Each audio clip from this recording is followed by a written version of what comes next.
ये जो बुक है मेरे हाथ में, इसका नाम है think and grow rich by Napoleon Hill.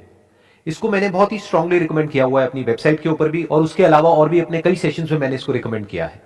तो आज से कुछ महीने पहले मैंने एक बुक के ऊपर अपने व्यूज शेयर करे थे जिसका कि नाम है as a man think it. तो उसमें नीचे कमेंट सेक्शन में बहुत लोगों ने रिक्वेस्ट किया हुआ है कि इस बुक के ऊपर भी आप अपने व्यूज शेयर करिए। तो इस बुक में से मैंने कुछ पॉइंट्स मार्क कर रखे हैं जिसकी कि आज हम डेप्थ में चलेंगे मिल करके, यानी कि आप जो मुझे अभी वीडियो में देख रहे हैं और मैं, हम लोग मिल करके इस बुक को डीपली समझने की कोशिश करेंगे कि बुक क्या है। इस बुक की बैक साइड पे अगर आप पढ़ेंगे तो उस पे लिखा हुआ है, after interviewing over 500 of the most affluent men and women of his time, Napoleon Hill uncovered the secret to great wealth based on the notion that if we can learn to think like the rich we can discover wealth and success. तो ये book कोई ऐसा ही नहीं है कि किसी ने ऐसे ही कुछ भी सोचा और लिख दिया। इसके लिए उन्होंने 500 से ज्यादा लोगों का इंटरव्यू किया, वो लोग जो कि दुनिया के सबसे अमीर लोगों में से एक थे, और उनमें कुछ कॉमन ट्रेड्स को ऑब्जर्व किया जिसके बेस पे स्टेप बाय स्टेप एक प्रोसेस उन्होंने बनाया कि जिस प्रोसेस को अगर कोई फॉलो करता है तो वो भी उन्हीं लोगों की तरह सक्सेसफुल हो सकता है। तो इस बुक का जो सबसे इंपॉर्टेंट चैप्टर है वो है डिजायर। उस चैप्टर के एंड में कुछ लाइंस है जो उस पूरे के पूरे चैप्टर को सम अप कर देती है। तो मैं उन लाइंस को पढ़ूंगा, फिर उसको हम डीपली समझने की कोशिश करेंगे कि उसका एग्जैक्ट मीनिंग क्या है। I wish to convey the thought that all achievement, no matter what its nature or purpose, must begin with an intense, burning desire for something definite. इसमें यह कहा जा रहा है कि कोई भी अचीवमेंट है, किसी भी तरह की अचीवमेंट है, उसकी जो शुरुआत होती है वो होती है एक इंटेंस, यानी कि अंदर से एक्चुअल में जो बहुत ही डीपली रूटेड हो हमारे सबकॉन्शियस के अंदर। ऐसा नहीं कि ऊपर ऊपर लेवल पे किसी को देखा और कुछ करने का मन किया। That is more like a wish. So there is a difference between जो यहां पर कहा जा रहा है डिजायर में और विश में। सब चाहते हैं अमीर होना, ऐसा कोई नहीं है जो नहीं चाहता, बट उसको एक इंटेंस डिजायर नहीं कहा जा सकता।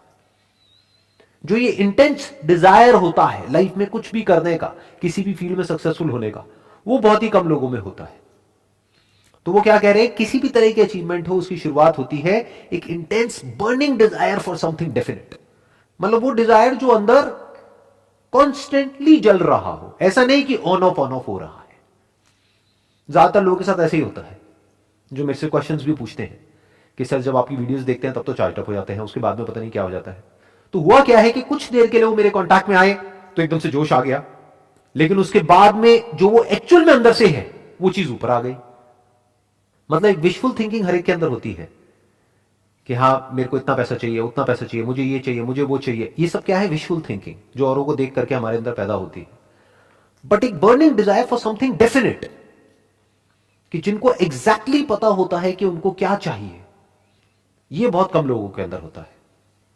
Through some strange and powerful principle of mental chemistry, वो क्या कह रहे हैं कि माइंड में कुछ केमिकल्स रिलीज होते हैं। इसकी वजह से जब कोई हमारे अंदर डिजायर उठता है और वो बिल्कुल क्लियर होता है हमको क्या चाहिए, और हमारी जो ब्रेन की केमिस्ट्री है उसमें कुछ चेंजेस हो जाते हैं।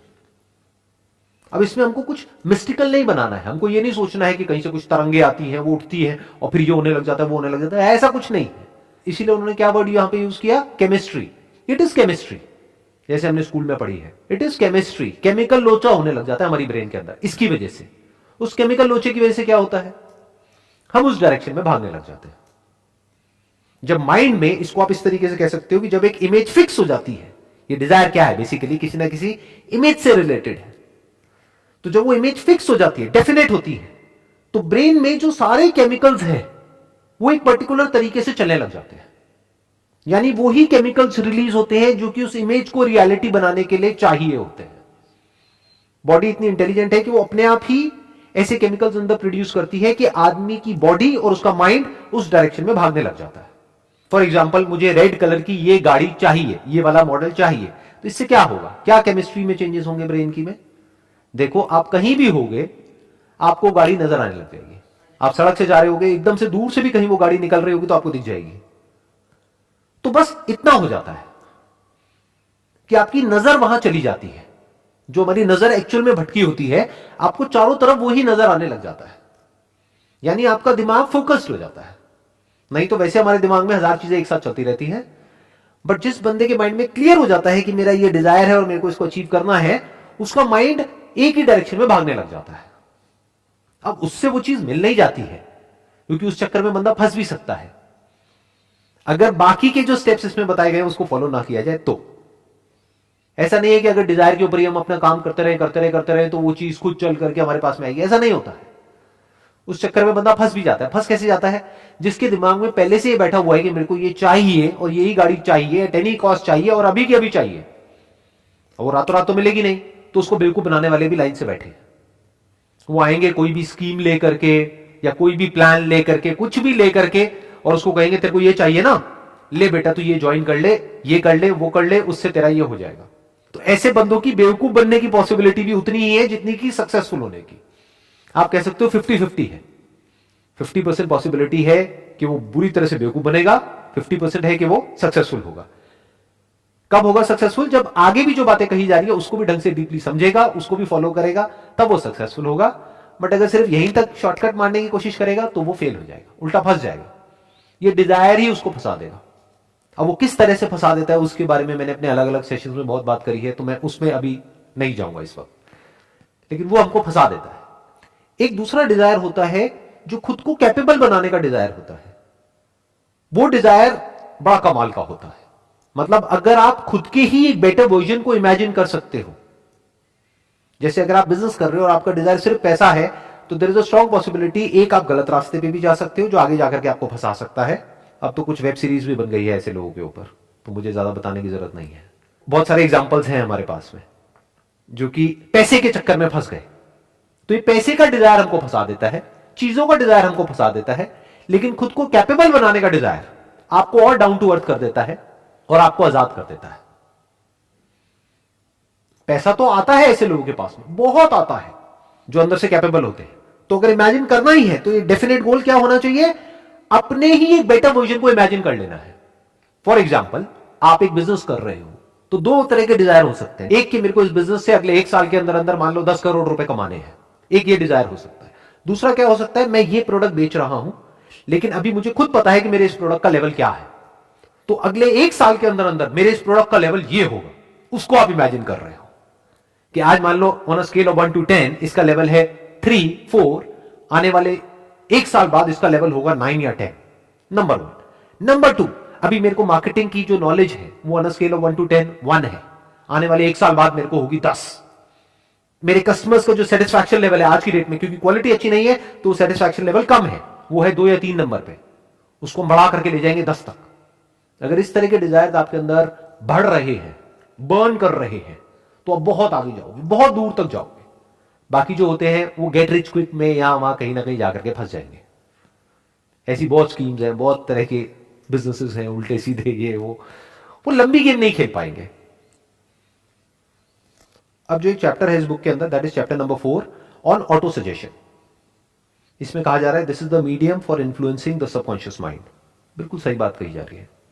सबकॉन्शियस माइंड मतलब क्या है? हमारी आदतें, वो काम जो हम बिना सोचे समझे करते हैं। जैसे जब तक गाड़ी चलानी आपको नहीं आती है तब आप कॉन्शियस माइंड से गाड़ी चलाना सीखते हो, एक बार गाड़ी चलानी आ जाती है तो वो गाड़ी सबकॉन्शियस से चलती है। आप कुछ और सोच रहे होते हो कॉन्शियसली, लेकिन गाड़ी अपने आप चलती रहती है। तो क्या कहा जा रहा है? No thought whether it is negative और positive can enter the subconscious mind without the aid of the principle of auto suggestion. Auto suggestion को एक और तरीके से भी आप बोल सकते हो रेपिटेशन। ऑटो सजेशन मतलब कि हम खुद को सजेशन दे रहे हैं, मतलब खुद ही के माइंड में एक बात को रिपीट करते चले जा रहे हैं। किसी भी स्किल को अगर हमको डेवलप करना है तो उसके लिए क्या चाहिए? Repetition, practice. माइंड के लेवल पे अगर ये जो डिजायर है, अभी वो सिर्फ एक डिजायर है, उसको बर्निंग डिजायर बनाना है, तो उसके लिए क्या करना पड़ेगा? क्या चाहिए माइंड के लेवल पे? Auto suggestion. ऑटो सजेशन मतलब क्या? रेपिटेशन, कि बार बार उसके बारे में सोचना पड़ेगा। तो वो धीरे धीरे कॉन्शियस माइंड से हट करके सबकॉन्शियस में चला जाएगा। फिर क्या होगा? अपने आप ही वो थॉट्स आने लग जाएंगे। बिल्कुल ऐसा है जैसे एक बीज को आप प्लांट कर रहे हो। डिजायर बिल्कुल एक बीज के जैसा होता है, तो बड़े सोच समझ करके वहां पे प्लांट करना होता है। नीम का बीज बो दिया तो उसके बाद में पता नहीं लगेगा, लेकिन जिंदगी कड़वी हो जाएगी। और अगर आम का बीज बो दिया तो जिंदगी मीठी हो जाएगी। तो इसीलिए मैंने कहा कि डिजायर किस तरह का अच्छा होता है लॉन्ग रन में और किस तरह का बुरा होता है, based upon my own experience. कुछ लोग मेरी बातों का कुछ गलत मतलब भी निकाल लेते हैं। उनको ये लगता है जब मैं बोलता हूं कि भाई इस तरह के डिजायर हमारे अंदर नहीं होना चाहिए, तो उन लोगों को ये लगता है शायद मैं जो कह रहा हूं उसकी वजह से उनके पास में पैसा नहीं आएगा या उनका लाइफस्टाइल इंप्रूव नहीं होगा, जबकि मैं ऐसा कभी भी नहीं कह रहा हूं। मैं क्या कह रहा हूं, डिजायर ऐसे पालो जो आगे जाकर के आप फंसो नहीं, पैसा बहुत आएगा। और जो भी कुछ कह रहा हूं, सवाल ये उठता है कि मेरे पास में क्या अथॉरिटी है इस बुक के बारे में बात करने की। जो भी कुछ कह रहा हूं अपने एक्सपीरियंस के बेस पे कह रहा हूं, मतलब मैं आपको कोई समरी नहीं बता रहा हूं इस बुक की, वो तो कोई भी कर सकता है। मैं क्या बता रहा हूं कि मैंने इस बुक को पढ़ा था आज से बहुत साल पहले, मे बी 20 साल पहले, जिसके बेस पे मैंने कुछ समझा, कुछ इंप्लीमेंट किया, कुछ चेंजेस लेकर के आया अपनी थॉट प्रोसेस में, जिसकी वजह से आज मेरी लाइफ एक पर्टिकुलर लेवल पे है। तो क्या कहा जा रहा है, no thought whether it is negative और positive can enter the subconscious mind without the aid of the principle of auto suggestion. मतलब कि जब तक हम रेपिटेशन नहीं करेंगे तब तक के कुछ भी नहीं होगा। तो रिपीट करना है, यानी कि जो भी आपका डिजायर है, जो भी आप बनना चाहते हो, जो भी करना चाहते हो, उसको लिखते रहो, उसके बारे में सोचते रहो, उससे रिलेटेड बुक्स पढ़ सकते हैं, उससे रिलेटेड वीडियोस देख सकते हैं, यानी हमारा माइंड एक ही जगह पर फोकस्ड हो जाए कि जो आपको करना है पूरी तरह से वहां पर फोकस्ड हो जाए।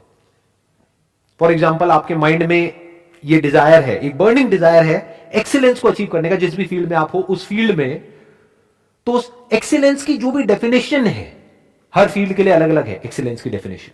आप एक डॉक्टर हो तो कुछ और है, इंजीनियर हो तो कुछ और है, लॉयर हो तो कुछ और है, बिजनेसमैन हो तो कुछ और है। जो भी डेफिनेशन है आपकी फील्ड में एक्सीलेंस की, उस डेफिनेशन को पहले क्लियर करो अपने माइंड में, डिफाइन करो अच्छे से, ताकि वो डिजायर डेफिनेट हो जाए। फिर उसको रिपीट करते चले जाओ अपने माइंड में कि this is what I want to become, this is what I want to achieve. अब चैप्टर 6 है इमेजिनेशन के ऊपर। इसमें कुछ बहुत इंटरेस्टिंग लाइंस हैं। The imagination is literally the workshop wherein are fashioned all plans created by people. The impulse, the desire is given shape, form and action through the aid of the imaginative faculty of the mind. मतलब यहां पर क्या बात करी जा रही है कि इमेजिनेशन भी बहुत जरूरी है। हम क्या समझते हैं इमेजिनेशन मतलब क्या, सिर्फ उन लोगों के लिए जो किसी क्रिएटिव फील्ड में है। अरे नहीं, सबको है। अगर आपको कुछ भी ढंग का अचीव करना है तो पहले आपको इमेजिन करना होगा, क्योंकि वो अभी आपकी करंट रियलिटी से बिल्कुल अलग है। फॉर एग्जाम्पल, आप क्रिकेटर हो लेकिन आपका फिटनेस लेवल एक लेवल पर है आज की डेट में, बट कोई क्रिकेटर है जिसका कि फिटनेस लेवल एक अलग ही लेवल पे है। मान लो आपका है 100 में से 10, बट कोई और है जिसका है 100 में से 100, तो वो आपके लिए एक एंड गोल हो गया। तो अपने आप को इमेजिन करना पड़ेगा फिटनेस की उस स्टेट में, जिस स्टेट में पहुंचने में आपको हो सकता है कई साल लगेंगे, और उस इमेजिनेशन को माइंड में रिपीट करना होगा थ्रू ऑटो सजेशन, ताकि वो image, the image of the kind of fitness level you want, externally as well as internally. Internally मतलब क्या, बाहर से तो आपकी मसल्स दिख सकती है, अंदर से मतलब क्या, आपकी कोर कितनी स्ट्रांग है। किसी भी स्पोर्ट्स में या गेम में सारा खेल कोर का होता है। कोर मतलब आप इसको ये भी कह सकते हो, foundation of fitness is core. तो वो बाहर से नहीं दिखता है। तो ये आपका गोल होना चाहिए, और आपके अंदर ये इमेजिनेशन होनी चाहिए कि ठीक है, आज मैं इस लेवल पर हूं, लेकिन मैं अपने आप को इमेजिन कर पा रहा हूं और बिलीव कर पा रहा हूं कि मैं आने वाले 2 साल बाद इस लेवल पर होऊंगा। You must have that imagination powers. नहीं तो आप ये भी कह सकते हो, क्रिकेट में इमेजिनेशन पावर की क्या जरूरत है। अगर आप एक बैट्समैन हो तो सामने से बॉल आ रही है और आपको हिट करना है बैट से, खत्म। नहीं जी, उस बॉल को हिट करने के लिए आपका जो फिटनेस लेवल है वो एक पर्टिकुलर लेवल पे होना चाहिए। तो अपनी जो इमेजिनेटिव फैकल्टी ऑफ माइंड है उसको डेवलप करना होता है, उसके ऊपर काम करना होता है, वो बहुत जरूरी है अगर लाइफ में हमको कुछ भी बड़ा अचीव करना है। इनफैक्ट अगर हम अपने आसपास में कुछ भी देखेंगे, दैट कुड बी एनीथिंग, जो भी आदमी ने बनाया, एक सुई से लेकर के एरोप्लेन तक, वो सब क्या है, आज एक रियलिटी है, बट कभी ना कभी किसी ना किसी के माइंड में वो एक इमेजिनेशन थी, तभी वो रियलिटी बन पाई। अगर किसी के माइंड में वो इमेजिनेशन ही नहीं होती तो पेपर पे उसकी इमेज कैसे बनती, इमेज नहीं बनती तो एक प्लान कैसे बनता उसको प्रैक्टिकली बनाने का। तो everything is an imagination which is there in the mind. और स्पेशली एंटरप्रेन्योरशिप में, बिजनेस में, इससे बड़ी और कोई क्वालिटी नहीं है। क्योंकि द प्रॉब्लम इज के आपके आसपास में कोई नहीं समझ पा रहा होगा कि आप एग्जैक्टली क्या सोच रहे हो और आप क्या करने वाले हो। किसी को समझ नहीं आने वाला, जिसको आप बताओगे वही आपके अगेंस्ट हो जाएगा। तो आपकी इमेजिनेशन पावर इतनी स्ट्रांग होनी चाहिए कि आप वो देख सको। मतलब that imagination must become like a vision for you, जो औरों के लिए सिर्फ एक इमेजिनेशन होगा, मतलब एक ख्याल होगा। किसी और को आप बताओगे तो वो कहेगा क्या ख्याली पुलाव पका रहा है, मुंगेरी लाल के हसीन सपने। बट आपके माइंड में क्या हो जाना चाहिए, वो इमेजिनेशन एक विजन की तरह हो जाना चाहिए कि आपको साफ नजर आ रहा हो, कि आप आंखें बंद करो और आपको साफ नजर आ रहा हो कि आने वाले 5 साल बाद क्या होने वाला है, कि दुनिया किस डायरेक्शन में जाने वाली है। इसको एंटरप्रेन्योरशिप बोलते हैं। अब जैसा मैंने अभी थोड़ी देर पहले कहा था कि इसमें सिर्फ डिजायर से कुछ नहीं होगा, ऑल्दो डिजायर सबसे इंपॉर्टेंट है, यानी बिना बीज के कुछ नहीं होगा, लेकिन सिर्फ बीज से भी कुछ नहीं होगा। यह बात समझने वाली है कि उसके साथ साथ में और भी बहुत कुछ करना पड़ेगा। खाद डालनी पड़ेगी, पानी देना पड़ेगा, लैंड को आइडेंटिफाई करना पड़ेगा कि वो सॉइल उसके लिए ठीक भी है या नहीं है उस तरह के बीज के लिए। तो ऐसे बहुत कुछ करना पड़ेगा। तो और क्या करना पड़ेगा जो बहुत इंपॉर्टेंट है, या किस वजह से लोग आगे नहीं बढ़ पाते हैं। चैप्टर नंबर 8 है डिसीजन के ऊपर। इसमें क्या कहा जा रहा है, accurate analysis of over 25,000 men and women who had experienced failure disclosed the fact that lack of decision was near the head of the list of the 30 major causes of failure. 30 वजह जो इन्होंने ढूंढी निकाली failure की, कि जिस वजह से लोग फेल होते हैं, उस लिस्ट में सबसे टॉप पे जो है that is lack of decision. This is no mere statement of a theory, it is a fact. Procrastination, the opposite of decision, is a common enemy that practically everybody must conquer. अब क्या कहा जा रहा है यहां पे, सबसे बड़ा चैलेंज क्या आने वाला है, प्रोक्रेस्टिनेशन. मतलब क्या कि हम टालते रहते हैं, lack of decision. Life is all about a decision. Life क्या है अगर डिसीजन नहीं है तो, हर कदम पे एक डिसीजन, और डिसीजन ना लेना भी अपने आप में एक डिसीजन है. तो यहां पर क्या कहा जा रहा है, लैक ऑफ डिसीजन. कि हम सही टाइम पे जब सही मौका होता है तब सोचते रह जाते हैं, फिर वो मौका हाथ से निकल जाता है, फिर उसके बाद में सिर्फ रिग्रेट करते हैं.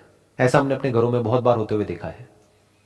बड़े बूढ़े जब बैठ करके बात कर रहे होते तो क्या बातें कर रहे होते, उस टाइम पे मुझे मौका मिला था ये करने का, अगर कर लिया होता तो मैं आज पता नहीं कहां होता, तो क्यों नहीं किया. उसके पीछे जो सबसे बड़ा रीजन मिलेगा वो है फियर. इस बुक में एक और चैप्टर, यहां ठीक है अच्छा हो गया तो इतना अच्छा हो सकता है, लेकिन बुरा हो गया तो इतना बुरा भी हो सकता है. तो हम डर गए, इस वजह से हमने वो नहीं किया. जो सबसे बड़ा फैक्टर है फेलियर का वो क्या है, कि वो कुछ करते ही नहीं है, इस वजह से फेल हो जाते हैं.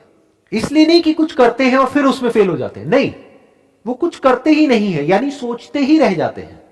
ना कुछ करने का डिसीजन ले पाते हैं, ना कुछ नहीं करने का, बीच में अटके रह जाते हैं और मौका निकल जाता है. इन अदर वर्ड्स, कल पे नहीं डालना है. प्रोक्रेस्टिनेशन का मतलब क्या है, कर लेंगे, अभी कौन सी जल्दी है, ये करना है ना, कर लेंगे. तब तक कोई और कर जाता है, फिर वो आकर के क्या बोलते हैं, ऐसे बहुत लोगों को आपने सुना होगा कि अरे ये तो मेरा आइडिया था, उसने कॉपी कर लिया. अरे वो तो तुझे जानता तक नहीं, उसने कैसे कॉपी कर लिया. वो ये कहना चाह रहा है कि उसने कर लिया और मैं सिर्फ सोचता ही रह गया. That is called lack of decision. In simple words, कि मतलब मैं करने के बारे में सोचता रहा, लेकिन कोई और था जिसने सोचा, या ये कह लो हजारों लाखों लोगों ने सोचा, लेकिन उसमें से कोई एक था जिसने सिर्फ सोचा ही नहीं, किया भी. यही डिफरेंस होता है सक्सेसफुल लोगों के बीच में और वो लोगों के बीच में जो सोचते रह जाते हैं. अब इसमें एक और पॉइंट है चैप्टर 9 के अंदर जिसके ऊपर बहुत ज्यादा एम्फसाइज किया गया है, that is persistence. The basis of persistence is the power of will. मतलब क्या कह रहे हैं, परसिस्टेंस कहां से आता है, विल पावर से. कि हमारी जो अंदर की विल पावर है that must be strong enough, कि जब सब कुछ हमारे अगेंस्ट चल रहा हो उस वक्त भी हम आगे बढ़ते रहें, क्योंकि ऐसा तो होगा ही. बिल्कुल जैसे मौसम बदलता रहता है ऐसे ही लाइफ में होता है. सब कुछ हमारे फेवर में नहीं हो सकता ना हमेशा. जितना बड़ा आप कुछ अचीव करना चाहोगे, क्योंकि यहां पर उसी की बात करी जा रही है, जितनी बड़ी सक्सेस अचीव करना चाहोगे उतने ही बड़े ऑब्स्टेकल्स बार बार बीच में आएंगे. उसके बावजूद भी अपनी विल पावर के बेस पे अगर आप आगे बढ़ सकते हो तो आपके अंदर वो क्वालिटी है जो कि बहुत इंपॉर्टेंट है लाइफ में आगे बढ़ने के लिए. मतलब क्या, कि चाहे कुछ भी हो रहा है आगे बढ़ते रहना है. बिल्कुल जैसे मैंने अभी मौसम का एग्जांपल दिया, यानी कि मौसम कैसा भी है, कभी बारिश आ गई, आंधी आ गई, तूफान आ गई, ये आ गई, वो आ गई, कुछ भी हो रहा है आगे बढ़ते ही रहना है, रुकना नहीं है. तो आदमी के अंदर ऐसी विल पावर होनी चाहिए कि come what may, I will not give up under any circumstances. That is called persistence, and that is by far the biggest quality in life. Not just to be successful in life but in any sphere of life. चाहे आप एक student हो, चाहे business कर रहे हो, चाहे job कर रहे हो, चाहे कुछ भी कर रहे हो, परसिस्टेंस तो चाहिए. क्योंकि जिसकी छोड़ने की आदत पड़ जाएगी ना, कि जरा सी प्रॉब्लम आई, छोड़ो ना, क्या करेंगे, वो छोड़ता ही रहेगा जिंदगी में, वो भागता ही रहेगा. वो भगोड़ा बन करके रह जाएगा। और जिसकी आदत हो गई फेस करने की, वो फिर हर सिचुएशन को फेस करेगा, और फेस करके ही तो आगे बढ़ा जा सकता है। कई बार लाइफ में ऐसी सिचुएशंस आती हैं कि उसको बिना फेस करे आप आगे बढ़ ही नहीं सकते।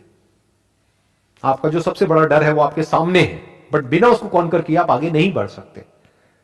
यानी जब आपका माइंड, आपकी बॉडी, आपकी फीलिंग्स, आपके इमोशन सब आपको डरा रहे हैं, आपको आगे बढ़ने से रोक रहे हैं, फिर भी अंदर से आप अपनी स्ट्रेंथ को गैदर करते हो और कहते हो नहीं, करना है तो करना है। That is will power. Against all odds आप अगर चलते रहते हो, दैट इज विल पावर। फिर ये बुक में जो भी कहा जा रहा है, थिंक एंड ग्रो रिच, फिर अमीर एक बहुत छोटा वर्ड है आपके लिए, क्योंकि फिर जो आप कर सकते हो वो पैसे से बहुत बड़ा है। आप सिर्फ पैसा नहीं कमाओगे, you will leave a legacy behind.